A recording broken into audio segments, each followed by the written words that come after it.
Chapter 3 Grace Under Pressure.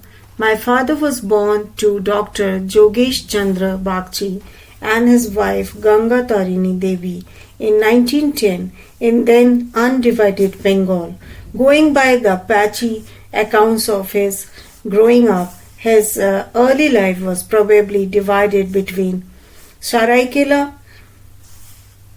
where my grandfather was employed by the local king, a village in West Bengal named Adaha, where the family had vast tracts of ancestral land, and the city of Calcutta, where my father was sent to study engineering, which he did not complete. My father was the second son in a family of 9 surviving children. 4 others had died very young. Dr. Jogesh Bagchi came to Saraikela by chance. After studying medicine at Calcutta Medical College, he seemed unable to get a job anywhere. In the beginning of the 20th century, only a Britisher was accepted as a practicing physician in most places. Abandoning his search for a job, he set up his own practice at Boitakhana Road close to Sialda railway station in Calcutta. Among his patients were the family members of the king of Saraikela, and impressed with his capabilities, kept asking him to come to Saraikela. The doctor finally had to pay heed when one morning the king sent his personal saloon car on the erstwhile Bengal Nagpur Railways BNR to fetch him, a smart move for talent acquisition even by today's standards. After his first visit, he agreed to relocate to Saraikela on the condition the king set up an operating theatre that would have electricity, a 30-bed hospital with a segregated women's ward and trained female nurses. My grandfather thought these conditions would deter the king. After several months, the king sent word. Dr. Bagchi arrived at Saraikela to find that the king had actually set up the entire infrastructure, including a power generating plant, the first of its kind in the region, to provide uninterrupted electricity to the hospital. And this was how my grandfather settled in Saraikela, a sleepy little town whose nearest recognizable geographic coordinate till date remains the steel city of Jamshedpur. History never cared much for Saraikela, but the British did, so it was made a vassal state under the empire. The king's subjects were largely local tribal folk, the Hos, the Santals, and the Kols. When my grandfather arrived there as a young man to look after the health of the king and his subjects, his job as a civil surgeon included looking after the jail as required by the British law. Even today, the civil surgeon of a district oversees the jail. It is not under the police. Apart from this, the king also ordained Babu Sahib par korte hobe. My grandfather had to keep visiting Englishmen at bay. Unusual though the job requirement was, Dr. Bagchi thought nothing of it and agreed. After all, he was the only one who could speak English in the whole of Saraikela.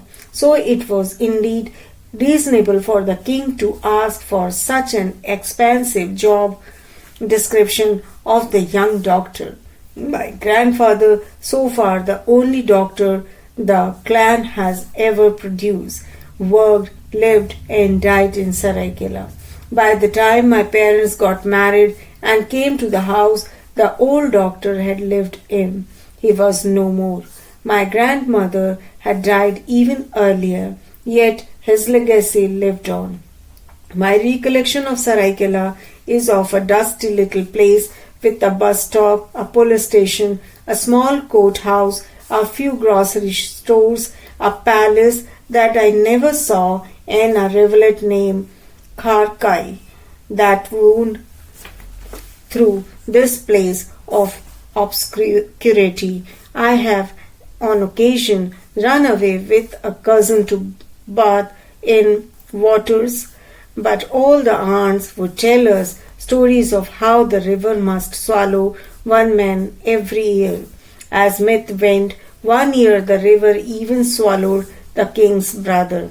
Such stories of inherent danger made bathing in the river even more attractive. We developed a forbidden love for the river. In 1975, as an 18-year-old, I visited Saraikela for a couple of days. On the day I was leaving, my uncle, a lawyer and the only son who had stayed on there to make a living, came to see me off at the bus station. In small towns, a bus station is a place for general congregation, a place where arrivals and departures, however insignificant, are a social event. As I was about to board the bus, a hoary old man bent over his wooden staff, came forward and asked my uncle who I was. My uncle said, Doctor in Nathieta. I was the grandson of the old doctor. After some rough calculation in his head, the old man refined his query. Eta Haburcha? He had recognized me correctly as Habu's child. Habu was my father's nickname. Only in places where time moves slowly, people care so much about relationships. Buddha doctor had married off his two daughters when they were very young and sent his eldest son, Vinode Gopal, to study medicine at Carmichael College, Calcutta. After completing his intermediate in science from Ravenshaw College, Cuttack, my father was sent to study engineering at Bengal Engineering College, Shibpur. Then one day, with the three younger boys still in school and the youngest a toddler, the old doctor died. The king asked Vinode Gopal and Makhan Gopal to return and take charge of their four younger siblings. Vinode Gopal got a job with the state government and my father was sent to Denkanal with a letter of recommendation from the king of Saraikela.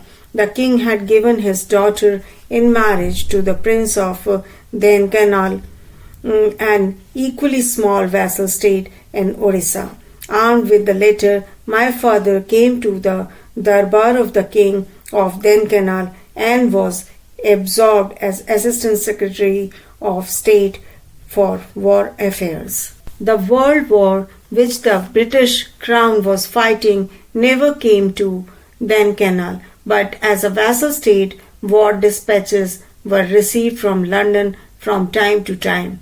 The Queen liked to keep all her subjects informed of England's progress in the war. One of my father's responsibilities was to make sense of the dispatches and to keep the king in a state of virtual inclusion. My grandfather had taken care to give his two older boys a good start in life, including private tuition by an Englishman whose fees were paid in gold coins. They had to master the English language so well that they could be considered on par with the London matriculate. Long after, when my father was posted in remote areas where there were no schools, he personally taught us English. He would always tell us that his primary goal in life was to make us on par with London matriculates. Consequently, we never felt that we were missing out on life's opportunities by being raised in a rural India, nor did we complain that we did not have the advantages of city life. After all, we could read, write and speak English like the English did. Father was chartered with responsibilities of law and order and collection of revenues and other occasional errands like escorting the outrage of the princess to Calcutta, along with her dogs Rex and Regina, where she delivered a baby boy. He used to travel many miles on a bicycle on his tours and eventually even had an elephant as his official vehicle. All in all, he must have done reasonably well for himself because he remained in the service of the king until one day such kingdoms were abolished and he became part of the Orissa state civil service. During the amalgamation of Dhenkanal with Orissa state in 1948, an officer of the Indian civil service who was entrusted with the task asked my father to return to Bihar. "You are a Bihari. Go back to Bihar," he said. Makhan Gopal Bagchi refused to comply. This was his place of work.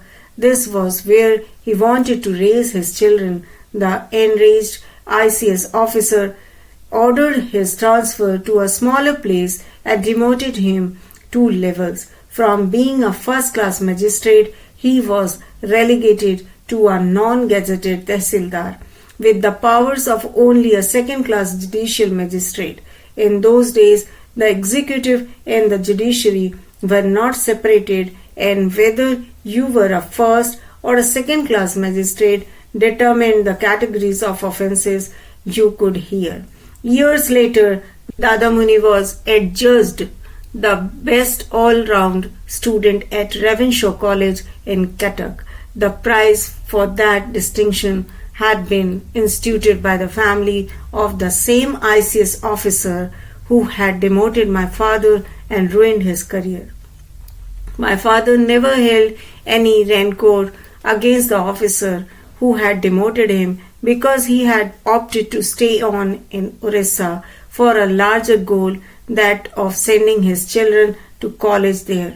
He had studied at Ravenshaw College and he was determined his sons too must graduate from the same college.